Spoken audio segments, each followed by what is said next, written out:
A former Olympian and current senator took a moment during a speech yesterday to talk about the future or the failure of the education system to address physical activity. But the system is being defended by those in the thick of it.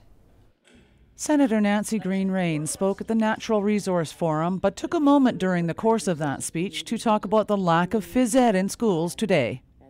I believe that kids aren't getting enough exercise in their daily life. More and more screen time, whether it's television or more and more computer time now, less active play, and the result is we have less healthy kids. So we need to up the level of physical education in our schools, starting at kindergarten, right on up, and we should be doing it professionally. But the president of the District Parent Advisory Council says things have changed in schools as not every student responds to the traditional form of phys ed class. It really does seem to be. It's not the things like, what was that flexed arm hang when I was in school, and I'm sure everybody hated, well, not everybody hated that, but I certainly hated that. Gym was horrible, gym was awful. And these days that they are trying to make that approach where it is something that's more fun for the kids. So you've got all these different types of activities that the kids can do and enjoy. Sarah Holland says the Ministry of Education has mandated some form of physical activity through the course of the day. For instance, elementary students must undertake 30 minutes of activity a day. Beyond that, there are other ways to be active.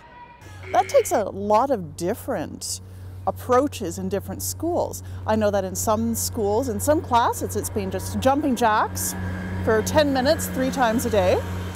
In other situations, for example, both my kids have a physical activity today. One was going snowshoeing and one was going ice skating with their class. Green-Rain says studies have shown that kids who are physically active learn better, and there has to be a better way to improve upon that. And we need to maybe introduce a level system where for kindergarten, grade 1, grade 2, you might have level 1, level 2, level 3. So maybe you don't need a 4-year course to motivate and activate the young kids, but you need to be supervised, of course. I just think we have to be very, very creative and get going with physical education in the schools. Experts in child behavior say some of the onus to get children active also rests with the parents. Cheryl Jan, CKPG News.